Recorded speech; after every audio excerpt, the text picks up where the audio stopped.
Ser podcast. Hola, somos Ángeles Oliva y Toña Medina. Juntas hacemos Por el Principio. En este episodio, la periodista Paloma del Río recuerda cómo se comía las uvas en un balcón de la Puerta del Sol y las vacaciones pescando con su familia. Mamá, ¿se han acabado las pilas de la radio? ¿Tienes unas nuevas? Te las dejé en el cajón de los calcetines. Mamá, ¿me das un vaso de leche? Aquí cada una con su tema, pero no os podéis ir a la cama sin más. No encuentro las pilas. A ver. Mira, están aquí. Gracias. ¿De verdad no puedes dormir sin escuchar la radio?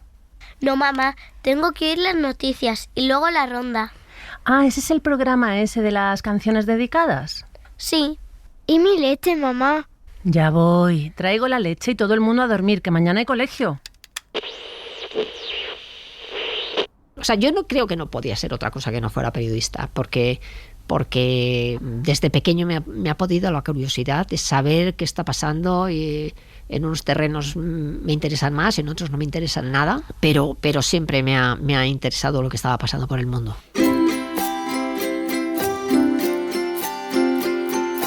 Aquella niña curiosa acabó siendo la periodista Paloma del Río y su voz se convirtió en la de las retransmisiones de la gimnasia rítmica y el patinaje artístico, dos deportes minoritarios que ella ha ayudado a poner en el foco. Paloma del Río pasó buena parte de su infancia recorriendo las habitaciones del hotel de sus abuelos en plena Puerta del Sol de Madrid. Iba los fines de semana a pescar con toda su familia y se dormía escuchando la radio. Es una historia que merece ser contada empezando por el principio. Por el principio. Por el principio. Por el principio. Los bisabuelos maternos de Paloma del Río montaron el Hotel Americano en la Puerta del Sol en los años 30. En el hotel nacieron y vivieron sus 4 hijas, que con el tiempo lo heredaron y lo regentaron hasta que lo vendieron en 1966. Paloma y su hermana mayor, Mar, recorrían aquel hotel de punta a punta todos los fines de semana. Su madre las llevaba a que los pasaran con su abuela, Lelita, y su tía abuela, Tita. Las niñas decían que tenían 3 abuelas, la paterna y las 2 maternas, que en el hotel les abrían la puerta a un mundo de juego y fantasía. Para Mar y para mí era el parque de atracciones. Imagínate tú una niña, pues yo tenía como 5 años y Mar tenía 6, que nos dejan allí. Porque yo solo me acuerdo, tengo recuerdos de Dominica, que nos cuidaba y que estaba todo el tiempo con nosotros. Entonces no nos dejaban entrar en las habitaciones de los huéspedes. Sí nos dejaban entrar en la zona privada, la zona de la familia. Y allí mi abuela tenía una caja que nosotros la llamamos la caja de las alhajas, que yo creo que era bisutería directamente, pero nosotros nos quitábamos pendientes, collares, etcétera, etcétera, y luego jugábamos a las princesas. Entonces con colchas o mantas o sábanas viejas nos hacíamos capas e íbamos por los pasillos arrastrando aquella capa, con Dominica siempre pendiente de nosotros. Nos dejaban entrar en sitios en donde no hubiera huéspedes. En la cocina tampoco nos dejaban entrar en el office, que era una zona reservada donde comíamos y cenábamos, y nos dejaban entrar en el cuarto de la plancha. Claro, no había las lavanderías industriales que hay ahora, ni las máquinas industriales que hay ahora. En el propio hotel lavaban la ropa y las colgaban en unas habitaciones enormes, en la parte alta del hotel, en cuerdas, claro, en invierno, pues para que se sequen. Y era como una especie de laberinto blanco colgado del techo donde jugábamos a escondernos porque no nos veíamos. La abuela de Paloma y su hermana se casaron a su vez con 2 hermanos, Miguel y Papi, que eran originarios de Almería. Las 2 hermanas enviudaron pronto y siguieron adelante con el hotel. Eran 2 hermanas casadas con 2 hermanos y heredaron el hotel y trabajaron todos en el hotel. Y se hicieron cargo de... Bueno, mi abuelo me parece que trabajaba en Telefónica, pero mi tío abuelo, Papi, trabajaba allí también con ellos. Entonces ellas eran las que se organizaban. Mi abuela Lelita, por ejemplo, hacía las toallas. Yo todavía tengo alguna toalla de las que cosió ella. Eran enormes, compraban las piezas enormes y les ponían el tamaño, que lo ajustaban al tamaño. Y ellas se encargaban de llevar el hotel. El Hotel Americano estaba en la Puerta del Sol número 11, en el edificio sobre el que hoy está instalado el emblemático rótulo de Tío Pepe. La fachada delantera daba a la Puerta del Sol, por detrás a la calle Tetuán y a los dos lados a las calles Preciados y Carmen. En el rellano de la escalera del hotel había un piano que a veces tocaba la abuela de Paloma. Nos llevaban allí a pasar el fin de semana, no sabía por qué, era otro sitio, era otra casa diferente. Luego con el tiempo te das cuenta de que es un hotel, de que está lleno de habitaciones, no nos dejaban entrar en las habitaciones y lo que mi madre y mi familia me ha contado era que mis bisabuelos, mi bisabuelo era camarero de una calle, no sé si era Carretas o una de por allí. El caso es que cuando conocí a mi bisabuela, pues se casaron y trabajaban en ese hotel hasta que tuvieron la idea emprendedora de, en vez de trabajar para otros, coger una serie de habitaciones en el hotel, bueno, lo que era la Puerta del Sol 11, no sé si era el tercer o cuarto piso. Y eso fueron ampliando hasta que finalmente cogen la primera planta y luego la segunda planta. Yo la conocí con 2 plantas y yo creo que sigue siendo así. Uh-huh. Y ellos ya se hicieron propietarios y organizaban y gestores.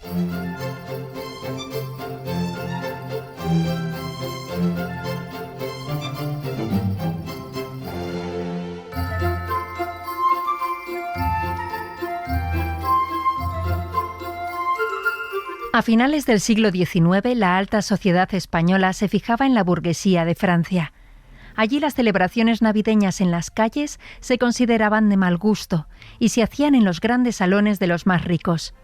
En Madrid quisieron copiarles y es cuando se introdujo el champán para celebrar, y el ayuntamiento prohibió las reuniones callejeras durante esas fechas para evitar las concentraciones que se consideraban vulgares. Los madrileños querían seguir celebrando la Navidad con alegría en las calles, y en 1880 salieron a protestar, con manifestaciones en la Puerta del Sol. Como crítica a aquellas fiestas de la alta sociedad llenas de champán, llevaron y comieron uvas. Ese podría ser el origen de la tradición de comer las uvas en Nochevieja en Sol, aunque otras teorías dicen que a finales del siglo XIX, o tal vez en 1909, hubo en Alicante un excedente de la cosecha de uvas, y los productores idearon la tradición como una forma creativa de deshacerse del sobrante. Cuando se instaló el reloj en la Puerta del Sol como regalo de cumpleaños a la reina Isabel II, muchas personas se agrupaban cada Nochevieja para escuchar las primeras campanadas del Año Nuevo. La influencia de la televisión, que las empezó a retransmitir en los años 60, catapultó la celebración hasta hacerla un icono de las fiestas navideñas. Paloma y sus hermanas no solo iban los fines de semana al hotel de sus abuelas, sino que pasaban en él todas las Navidades. Y allí comían las uvas la noche de fin de año, en el mismo balcón desde el que ahora se retransmiten las campanadas cada 31 de diciembre. Yo no entendía por qué todos los años de noche se ponían en un balcón y tomaban aceitunas, porque para mí era un platito con aceitunas. Yo decía, ¿qué cosas más raras hacen? Con el tiempo descubrí que no eran aceitunas, sino que eran las uvas, y con el tiempo descubrí que todos los años las cámaras de televisión se instalan en el hotel, en los balcones del hotel o en la terraza del hotel, para hacer las campanadas de todos los años del 31 de diciembre.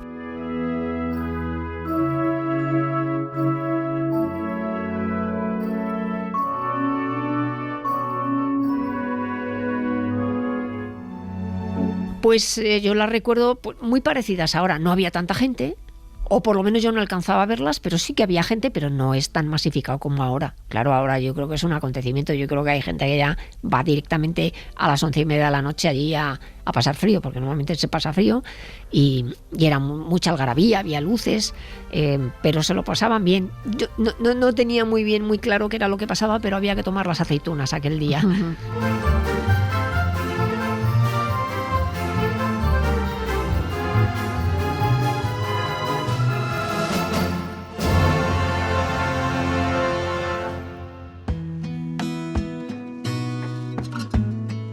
La madre de Paloma del Río se llamaba María Dolores Cañadas, aunque todo el mundo la llamó siempre Maruja. Muy rigurosa. Para llevar a 4 fieras como nosotras era muy rigurosa, muy tajante. Yo creo que como no hay libro que te enseñe a cuál es la pauta para educar a un niño, pues yo creo que cada madre ha hecho como ha podido para educarnos. Nos responsabilizó enseguida de todo. era un poco el pilar de la casa. Ella fue la que nos regañaba, la que nos asesoraba, la que iba a las reuniones del colegio, toda. Mi padre en esas cosas, pues en aquella época no se llevaba que mi padre apareciera. Hola Paloma, ¿qué tal estás? Hola, muy bien. ¿No has venido hoy con tus hermanas? Están en el puesto de Fernando comprando pescado. Muy bien. ¿Conoces a mi hijo Juan? Hola. Sí, ya le había visto alguna vez. Hola. Me está echando una mano que yo ando con la espalda regular. Muy bien. ¿Qué te pongo? Pues quería 1 kilo de naranjas, medio tomates y una lechuga. ¿Y los tomates los quieres maduros? Sí, como esos están bien. ¿Y tu madre? ¿Qué tal? Está bien en casa con mi hermana la pequeña. Me parece muy bien que le ayudéis con la compra. Así os hacéis responsables. También cocinamos los domingos. ¿Ah, sí? ¿Has oído, Juan? Tengo mucho que aprender de tu madre. ¿Quieres algo más, Paloma? Sí, tienes zanahorias, no las veo.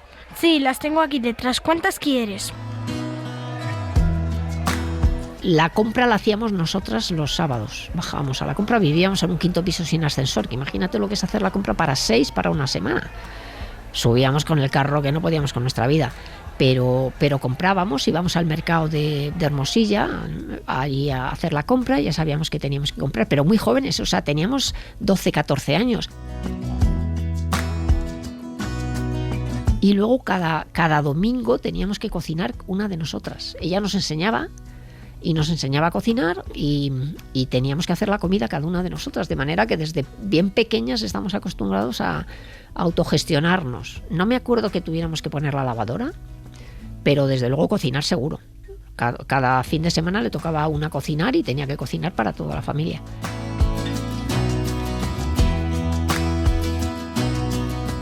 Empezó a trabajar en la sección femenina en el 72, cuando yo tenía 12 años. Luego la sección femenina la absorbió el Ministerio de Cultura y estuvo ya hasta que aprobó las oposiciones y estuvo en el Ministerio de Cultura hasta que se jubiló, con 65 años. Sí, estaba en presupuestos. Estaba... o sea, tenía una cabeza y tiene una cabeza privilegiada, que ya quisiéramos mucho.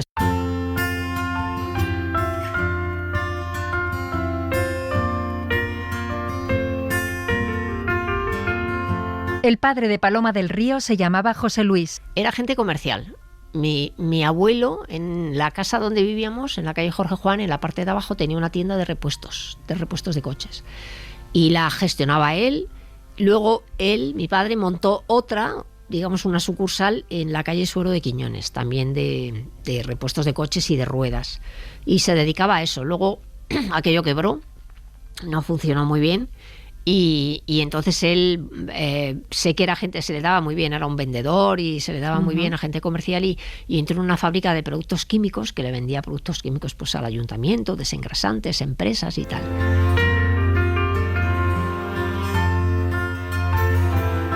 Para mover las herramientas, los neumáticos y todos los utensilios de aquella primera tienda de repuestos para coches, el padre de Paloma compró una furgoneta que pintó de amarillo y azul y que llevaba la publicidad de la tienda. En los laterales ponía Repuestos del Río. En la furgoneta se podían quitar y poner los asientos y gracias a eso la familia la usaba para irse a pescar. La llamamos la pocha, porque jugábamos al juego de la pocha de cartas y era... Cuando éramos pequeñas íbamos a pescar todos los fines de semana y entonces, claro, con 4 hijas, más ellos 2, más todos los aparejos, las botas, las canastas, las cañas, todo el material que teníamos, pues en un coche no cabíamos. Entonces también le valía la furgoneta, la pocha le valía también porque ponía Repuestos del Río, le valía también para el trabajo, para cuando tenía que mover cosas del trabajo, cuando teníamos la tienda.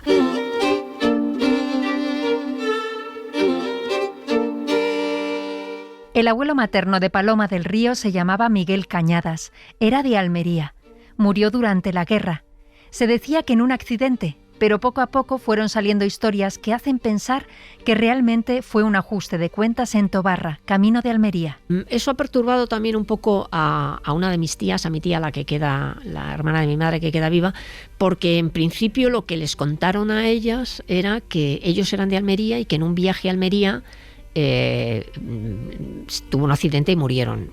A mí otra de mis tías me dijo que no era así, que él era una persona que trabajaba en Telefónica y que alguien se la tenían jurada y entonces pues le sacaron del coche y le mataron.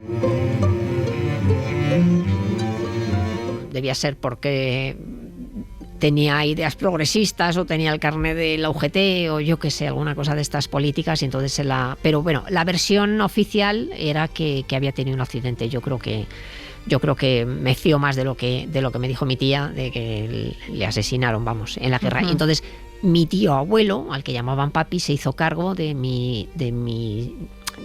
su mujer, de su cuñada viuda ya, y de las 4 hijas que son mi madre y mis tías, entre ellas todas han llevado el hotel adelante hasta que se jubilaron todos y ya lo traspasaron.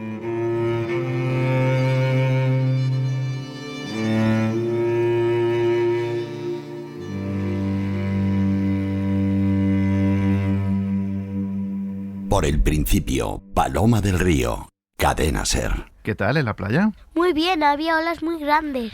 Ayer parecía una balsa de aceite, pero hoy estaba todo revuelto. Mamá no nos ha dejado bañarnos mucho, solo cerca de la orilla.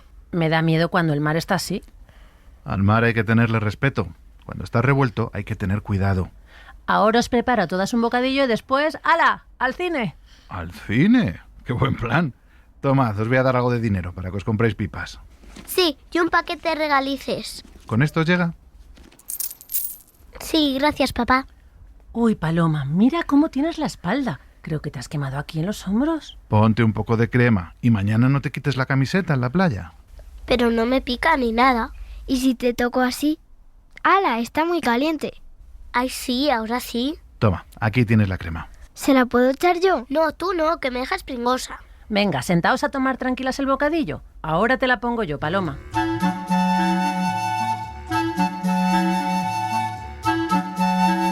Almería, la ciudad de origen de su abuelo paterno, era el lugar en el que disfrutar de los placeres del verano para Paloma y sus hermanas.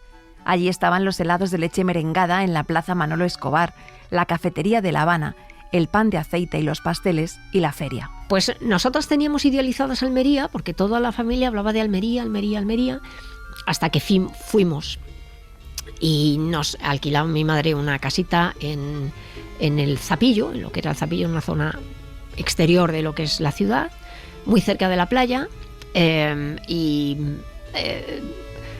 para nosotros Almería era playa. Y el pan de aceite del paseo y las pipas calientes. Hay un puesto que todavía sigue estando en el paseo, que he estado varias veces después en Almería, en los Juegos del Mediterráneo 2005 y luego el año pasado también estuve, y el kiosco de las pipas del paseo de Almería sigue y vendían pipas recién tostadas, con lo cual estaban calientes y estaban buenísimas. Y luego hay una pastelería que se llama La Dulce Alianza, que tienen unas medias lunas buenísimas, que son como merengue tostado, y luego el pan de aceite, que es típico también de allí, que es un pan, bueno, pues es un bollo muy aceitoso, muy rico, con como le dicen allí, matalaubica, que son anises pequeñitos. Yo dejé de ir cuando empecé a trabajar. Entonces, cuando volví en los Juegos del Mediterráneo, pues todo lo que era la zona del Zapillo, donde nosotros alquilábamos la casita, ha cambiado. Allí había un cine de verano en donde pasábamos toda la tarde. ¿Ah, sí? De los de silla, de esos de madera, que tenían una pantalla enorme y lo teníamos al lado de casa y te metías allí y te comprabas un paquete, no unas barritas de regaliz, no, el paquete entero, y nos comíamos el paquete entero viendo las películas que ponían. Claro, tenía que hacerse de noche, hasta las 10 o y pico de la noche que anocheciera no podían empezar la programación, la exhibición.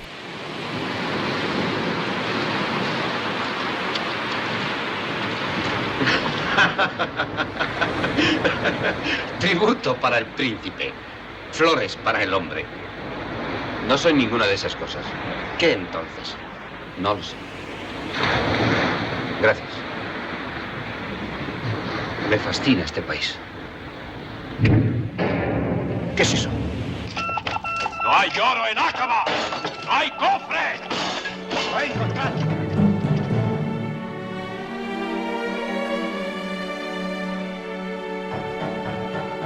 Lawrence de Arabia es una película británica de 1962 dirigida por David Lean, que adaptó las memorias del más famoso de los aventureros británicos, T. Lawrence, interpretado por un debutante y desconocido Peter O'Toole. La película ganó 7 Oscars y numerosos premios más. Encumbró a su director y también a Peter O'Toole, que se convirtió en un icono del cine. En otros papeles participaban Omar Sharif y Anthony Quinn, con total ausencia de personajes femeninos. La trama contaba cómo durante la Primera Guerra Mundial, Lawrence, un conflictivo y enigmático oficial británico, era enviado al desierto para participar en una campaña de apoyo a los árabes contra Turquía. Los nativos adoraban a Lawrence porque había demostrado ser un amante del desierto y del pueblo árabe. En cambio, sus superiores británicos creían que se había vuelto loco. Lawrence de Arabia se rodó durante 2 años con un presupuesto faraónico para su época y fue un gran éxito comercial. Encabeza alguna de las listas de las mejores películas de la historia y en 1991 la película fue considerada cultural, histórica y estéticamente significativa por la Biblioteca del Congreso de Estados Unidos y seleccionada para su preservación. El equipo de preproducción tardó 2 años en elaborar el proyecto para hacer la película.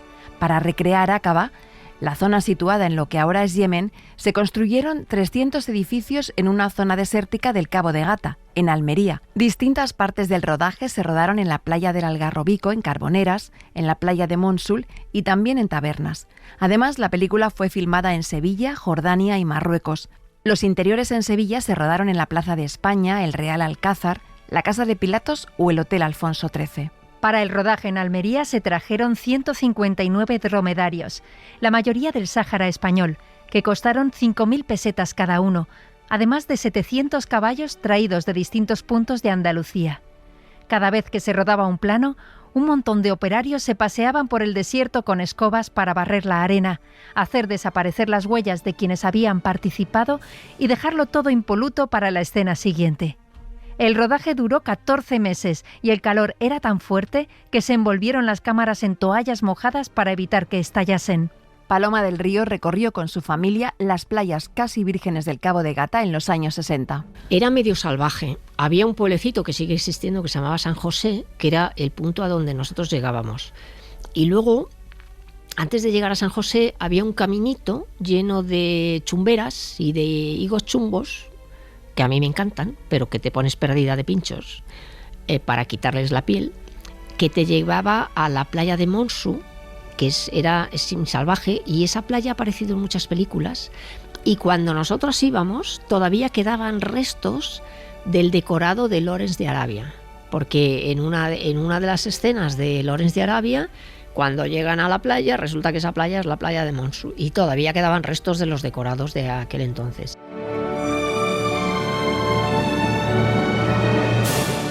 De repente llegamos allí a aquella playa, tenía unas aguas cristalinas impresionantes, nada, no tenía apenas marea ni marejada, te podías bañar tranquilamente.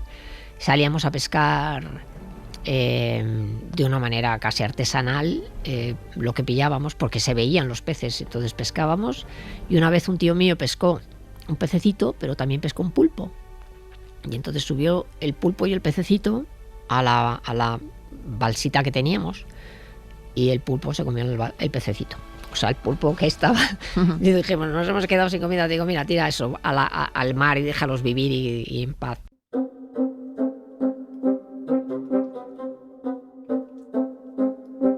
Paloma es la segunda de 4 hermanas. Juntas han sido una piña. Es lo mejor de la vida.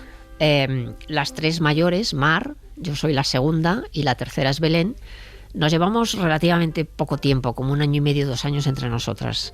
Luego ya pasaron 4 años hasta que llegó mi cuarta hermana, Marta, y entre las 3 mayores nos organizábamos. O sea, lo mejor que yo creo que puede tener una persona son hermanos, porque son los que se convierten en tus compañeros de juegos, creas tu tela de araña emocional para el futuro. Y nosotras mismas, es que no necesitábamos mucho más, porque nosotras mismas nos ideábamos los juegos. Los domingos por la mañana hacíamos unas batallas de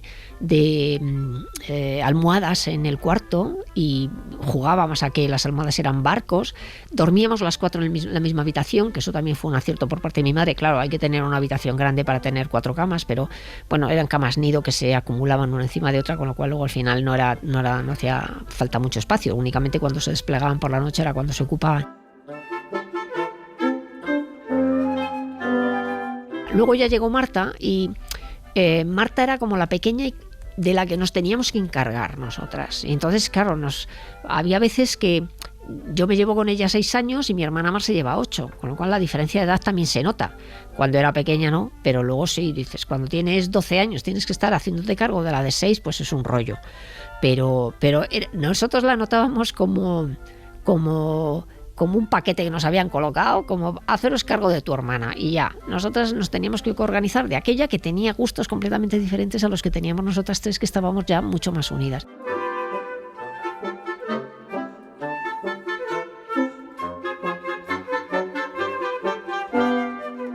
Cuando aún no había llegado la hermana menor, las 3 mayores dormían juntas en una habitación con una cama nido de 3 alturas. Paloma dormía en la de en medio, entre Mar y Belén, y allí hablaban y hablaban con la amenaza constante de Alejandría, la tata que vivía en la casa y se ocupaba de cuidarlas. El nombre le resultaba muy difícil, ellas preferían llamarla Aía. Pues es un amor de mujer, porque llegó a casa cuando ella tenía 15 años y no nos salía Alejandría, entonces la llamamos Aía. Y ella hacía de mala, pero en realidad era compinche nuestra, sobre todo de María del Mar y mío. O sea, a ver, ella se suponía que tenía que estar al cargo de María del Mar y de mí, de cara a mi madre, pero luego resulta que teníamos una aliada maravillosa, vamos. Nos decía, cuando nos metíamos en la cama y no nos dormíamos, dice que voy a ir a daros y que voy a... No, que va, no hacía nada. Luego era una cómplice nuestra, se alió con nosotras y nos cuidó mucho, yo la quiero muchísimo.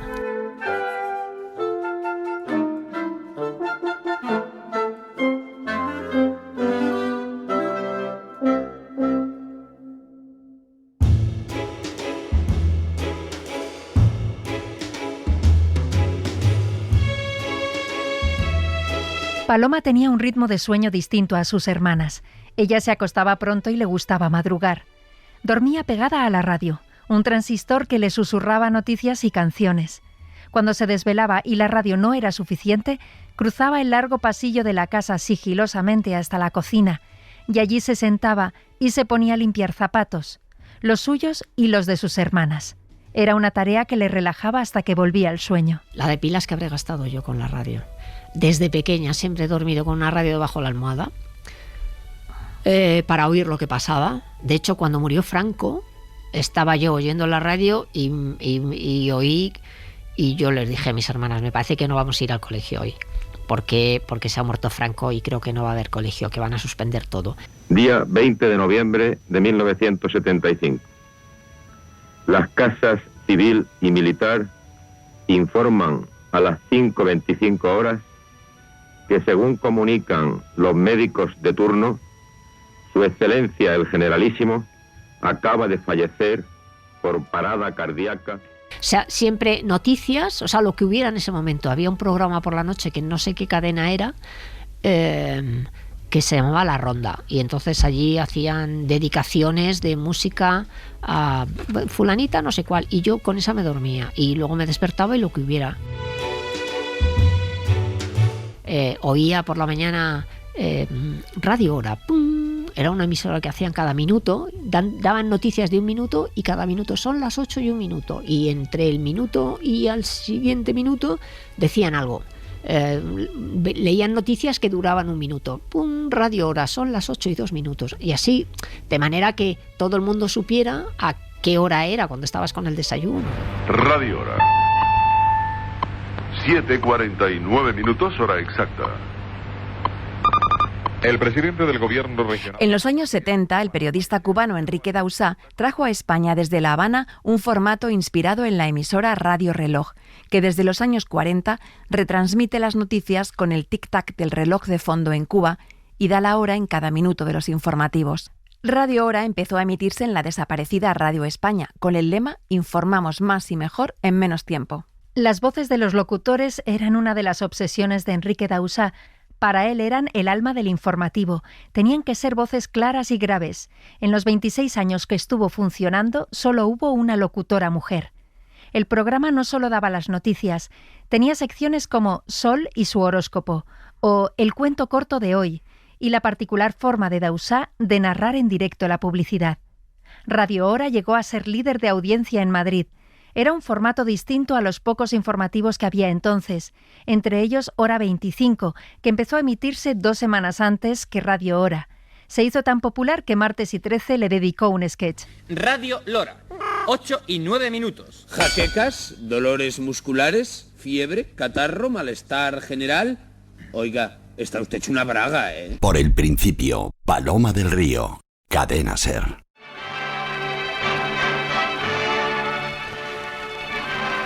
Es el 15 de diciembre de 1960, fecha solemne en la historia de Bélgica. En el Salón del Trono del Palacio Real de Bruselas va a celebrarse el matrimonio civil del rey Balduino I con doña Fabiola de Mora y Aragón.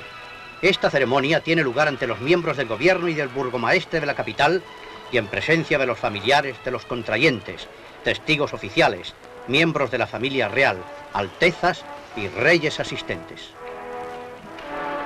En septiembre de 1960 se anunció que el rey de los belgas, Balduino, iba a casarse con la aristócrata Fabiola de Mora y Aragón, y en España se montó un gran revuelo mediático. Fabiola era desconocida hasta entonces fuera de su reducido círculo social, y se creó toda una campaña para darla a conocer, con numerosos reportajes que la ensalzaban con un tono a lo Cenicienta moderna.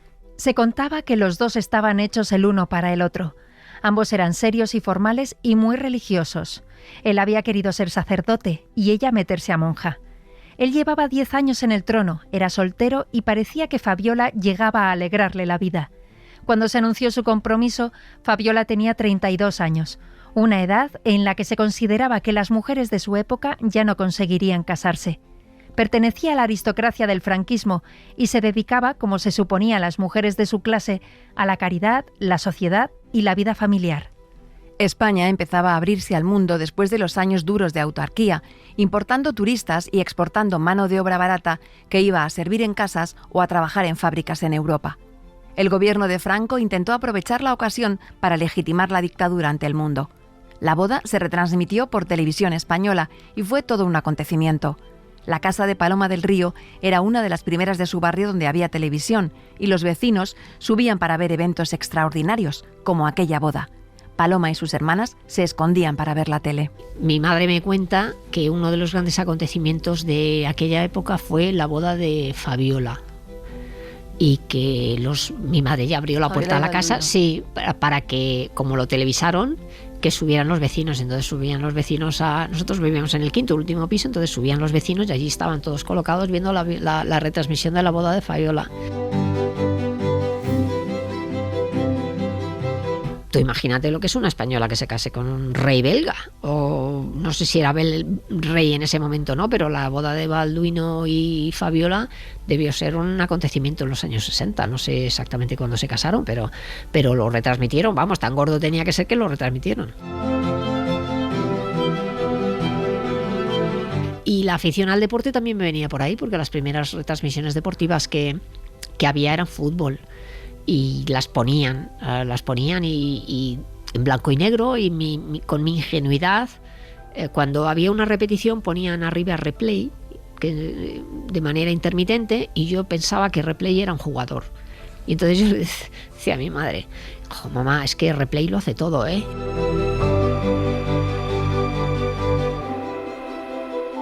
Y el siguiente recuerdo deportivo que tengo fueron los Juegos de México con el Black Power, yo tenía 8 años, y los Juegos de Múnich con todo el ataque de los palestinos a la delegación israelí, la masacre que hicieron y tal, y los veranos en Playa Honda con Bel y con toda la pandilla, con Miguel, con Mamen. Nos juntábamos por la tarde, que hacía mucho calor, pues a ver el Campeonato de Europa o Campeonato del Mundo de atletismo o natación.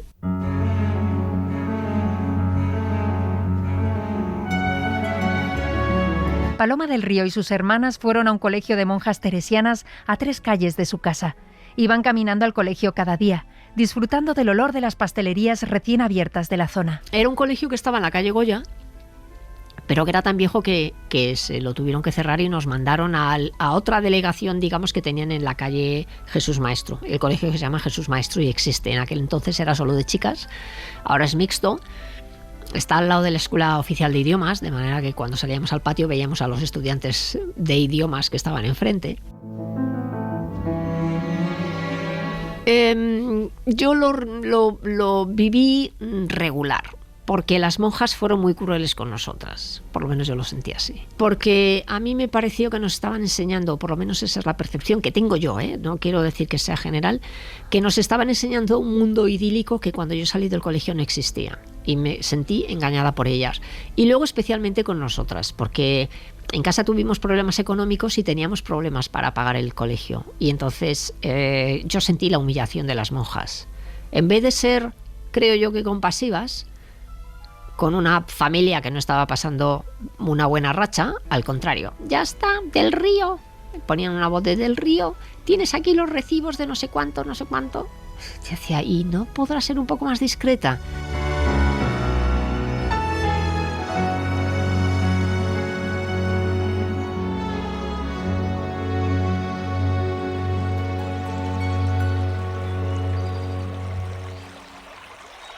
¿Tenéis todo, chicas? Sí, papá. ¿Lleváis vosotras el cebo? Sí, aquí lo tengo. Hoy hay lombrices muy gordas. Hola, mis padres se han ido río arriba. ¿Me puedo quedar con vosotros? Tú eres el hijo de Genaro, ¿verdad? Claro, quédate con nosotros y coge un poco de cebo si quieres. Muy bien, pues vamos a ponernos en fila, como siempre. Paloma y Mar, vosotras dos vais al final. ¿Y yo dónde me pongo? Tú ve con ellas, majo, así estáis acompañados. Y Paloma, no vale que pesques tú todas las truchas como el otro día. ¿Qué pasó el otro día? Pues que nadie pescó nada menos yo. Pescó 5 truchas. Sí, y el resto ni las olimos. Cuidado, no se os meta agua en las botas, niñas. Sí, tranquila, mamá. Bueno, en marcha, que si no se nos echa encima la mañana. Cualquier cosa que necesitéis, nos hacéis señas.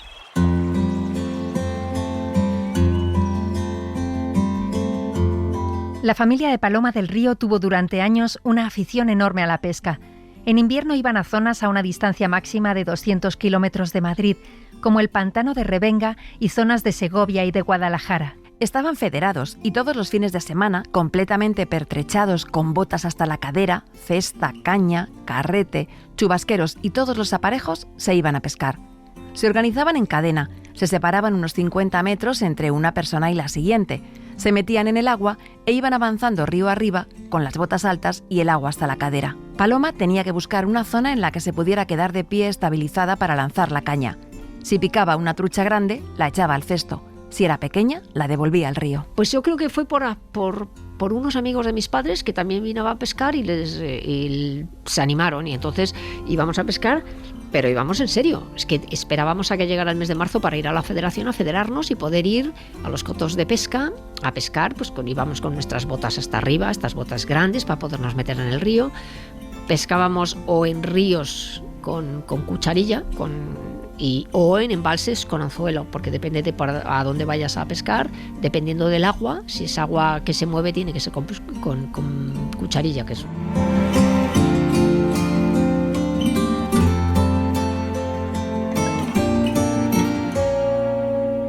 Una cucharilla, la cucharilla es un anzuelo que tiene dos o tres anzuelos y tiene una chapita que se mueve. O sea, no es de las que tiras la caña y ahí la dejas. Eso lo puedes hacer en aguas tranquilas, en un embalse, por ejemplo. Aquí vamos al embalse de Revenga, al lado de la zona de Segovia.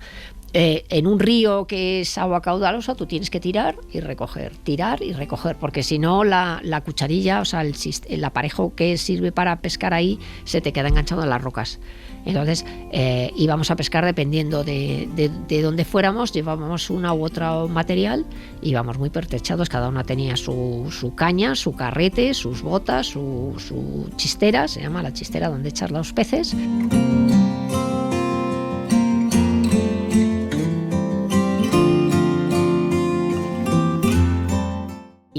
Y nos levantábamos muy pronto. Yo me acuerdo que nos pegábamos unos madrugones tremendos. Mi madre hacía la cesta de la comida con bocadillos y tortillas y no sé qué, y preparaba y nos levantábamos muy pronto.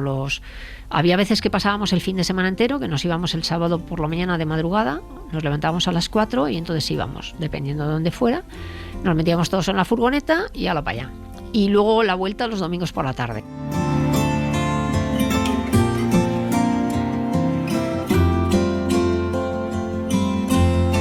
Pero no había el sistema de carreteras que hay ahora, que son autovías, y yo recuerdo que en La Pocha, cuando volvíamos, íbamos estudiando, porque claro, normalmente para el lunes teníamos deberes o exámenes o lo que fuera, y a la vuelta íbamos estudiando en el coche.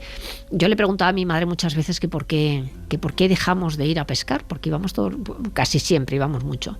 No te digo que todos los fines de semana, pero siempre que se terciaba íbamos. Y me dijo que por los atascos, porque claro, la vuelta de los atascos del domingo a lo mejor eran 6-7 horas de atasco.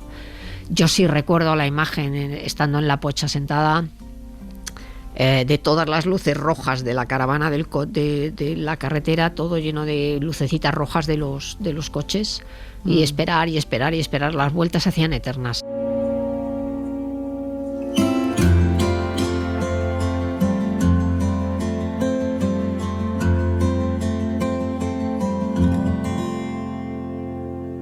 Por el principio, Paloma del Río, Cadena SER.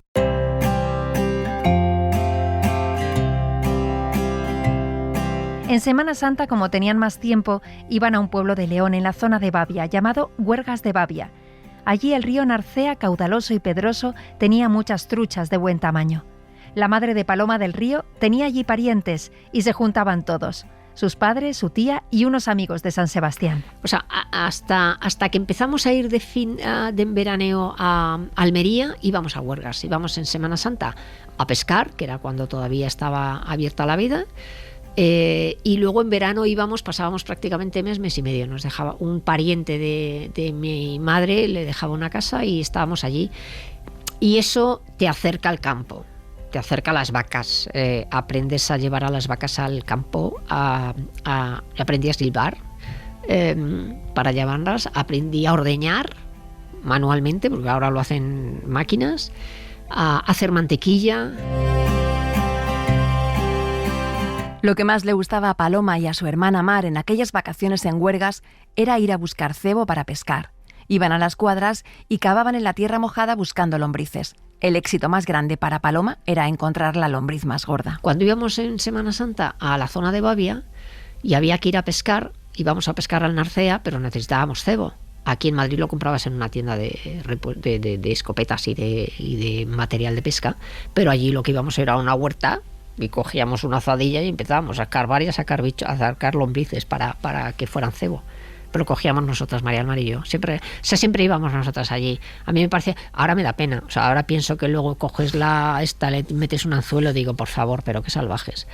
Pero no, ahora no lo haría.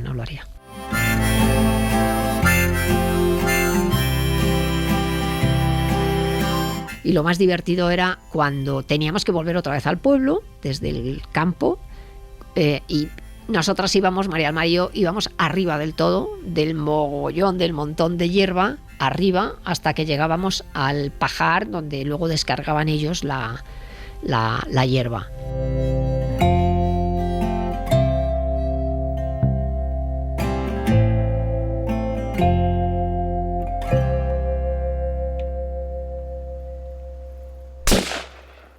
Hola, niños, ¿qué hacéis aquí? Estamos vendiendo refrescos. ¿Quiere algo? Uy, pero qué majos. Tenéis mirinda, por lo que veo. Sí, cuesta 25 pesetas. Y está fresquita. Las enfriamos en el río. Pues dame 2 y le llevo una a mi hijo. ¿Os gusta el tiro al plato? A mí los disparos no me gustan mucho, me asustan. Sí, es verdad, pero luego te acostumbras. Hola, chicas. Hola, mamá. Anda, Maruja, ¿cuánto tiempo? ¿Estas son tus hijas? Hola, Olga. Sí, las 2 mayores. Las otras 2 están por ahí jugando. Ay, pero qué mayores están. ¿Te puedes creer que llevo un rato con ellas aquí hablando y no me había dado cuenta de que eran tus hijas? Sí, están hechas unas mozas. Señora, ¿quiere un refresco? No le llames señora, que es mi madre. Perdón. No pasa nada, me llamo Maruja. Tú eres Pedro, ¿verdad? ¿El hijo de Vicenta? Sí. Yo les he comprado 2 mirindas. Qué buena idea poner aquí un tenderete con el calor que hace, que apetece refrescarse. Sí, ellas se lo pasan bien y se sacan un dinerillo. ¿No quieres nada, mamá? Sí, venga, una mirinda.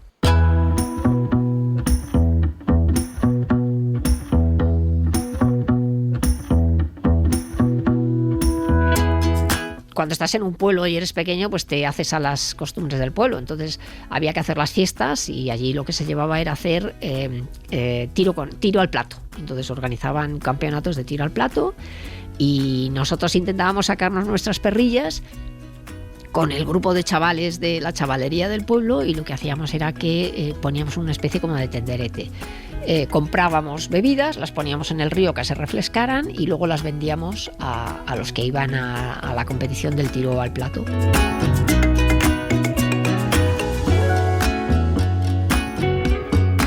En Semana Santa, cuando había nieve, pasábamos por el puerto de Somiedo a Asturias, a la zona de Asturias. El puerto de Somiedo, que era imponente, siempre decían que estaba lleno de lobos y sí, me imagino que por aquel entonces habría, no sé si ahora hay, pero había capas de nieve que están por encima del tamaño de la furgoneta. Yo en casa hay fotos en donde, no sé si soy yo o mi hermana Marta, que estoy encima de la nieve tocando el techo de la furgoneta.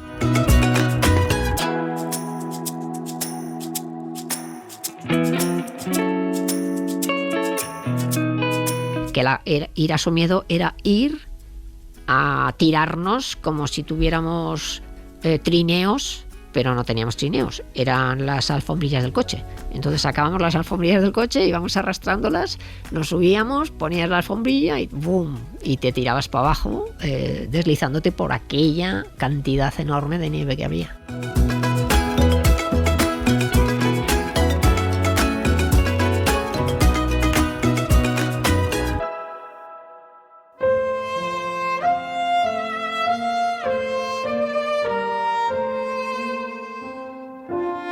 El universo infantil de Paloma era un lugar seguro y feliz, con sus hermanas, las amigas, la rutina cotidiana en casa. Cuando tenía 12 años, ese mundo se derrumbó. Cuando caes en la cuenta de que tu vida no es el idilio que te parece que te han pintado, y cuando caes en la cuenta de la realidad de la vida, de que tu padre es como es y que empiezas a aterrizar. Vas saliendo del mundo de la infancia y vas metiéndote en el mundo real. Y te llevas los primeros chascos. Yo no supe adaptarme. Mi hermana Marcí, no supe adaptarme a lo que teníamos en casa, que es un padre que no está, no quiero decir que fuera maltratador ni nada por el estilo, sino que tenía una afición que era la bebida.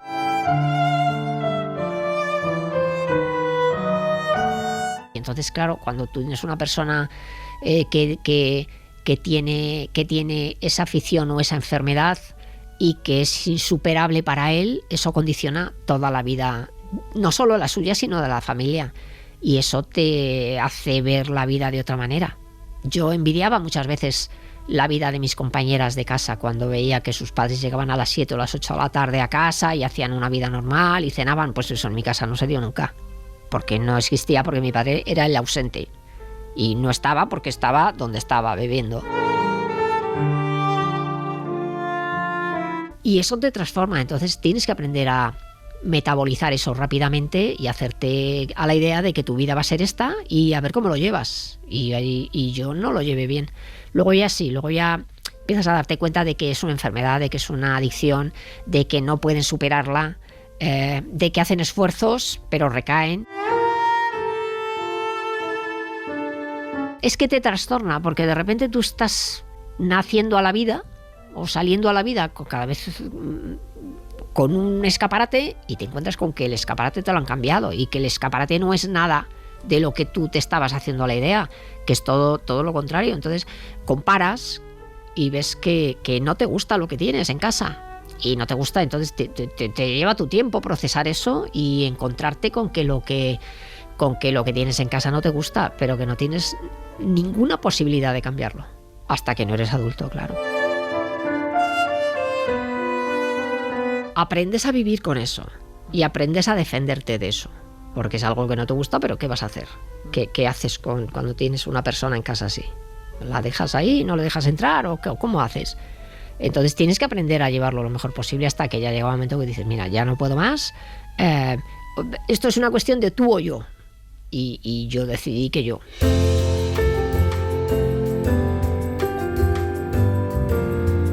Fueron 5 años, de los 12 a los 17, de sufrimiento, inadaptación, dolor y angustia. Su madre intentó proteger a sus hijas, también las apoyaron su tía y su tía abuela, y las amigas de Paloma, Celia y Bel, fueron un sostén importante. La situación familiar afectó mucho a Paloma en sus estudios. Sus profesoras no entendían por qué suspendía. Le costó mucho, pero consiguió sacar el BUP, el bachillerato de la época. Una amiga de sus padres le habló de un curso de auxiliar de clínica y decidió hacerlo. Después de acabarlo, trabajó en la UBI de un hospital de Madrid. Mientras hacía el turno de noche, se preparó COU y selectividad. Dudaba entre estudiar psicología y periodismo. Cuando yo me pongo a trabajar, trabajaba de noche, días alternos, y yo decía, bueno, pues un día duermo 2 veces, al día siguiente no duermo nada, pero tengo tiempo. Entonces voy a empezar COU y voy a empezar tranquilamente y voy a empezar la carrera. Y en la carrera me encontré con gente como en mi curso, como Vicente Vallés, Fran Llorente, Fran Sevilla, Miguel Ángel Nieto, Teresa Viejo. Íbamos al turno de tarde, porque todos estábamos o trabajando o lo que fuera, y nos lo pasamos muy bien en esa carrera.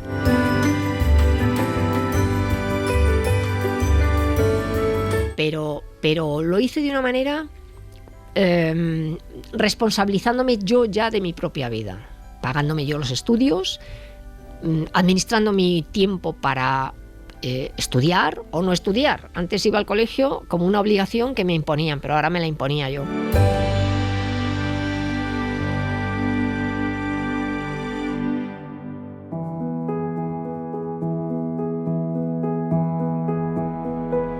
Lo que queda especialmente es la ingenuidad.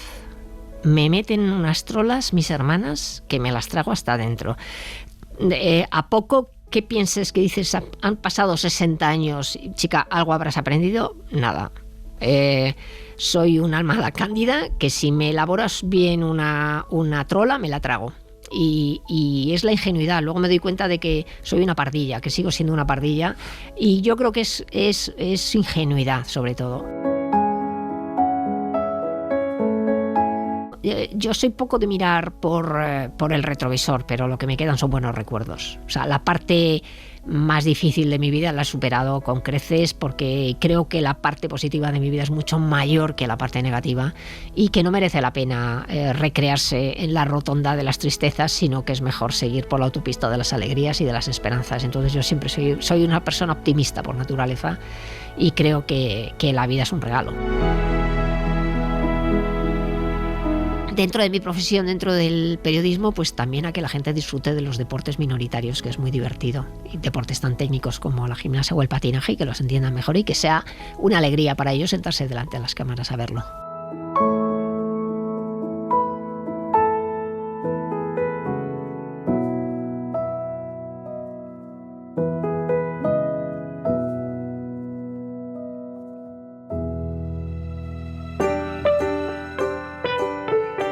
Por el principio, Paloma del Río. Dirección, realización, guión, montaje y locuciones, Ángeles Oliva y Toña Medina. Producción, Matilde Suárez.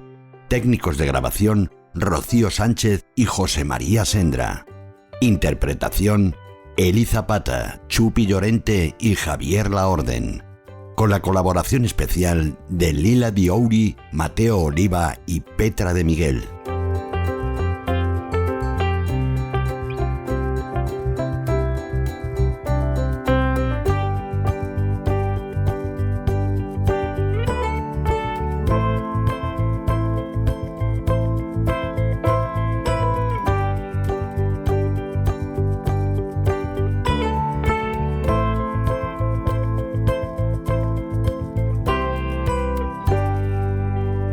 Suscríbete a Por el Principio. Todos los episodios y contenidos adicionales en la app de Cadena SER y en nuestros canales de Apple Podcast, Spotify, iVoox, Google Podcast y YouTube. Cadena SER. La radio.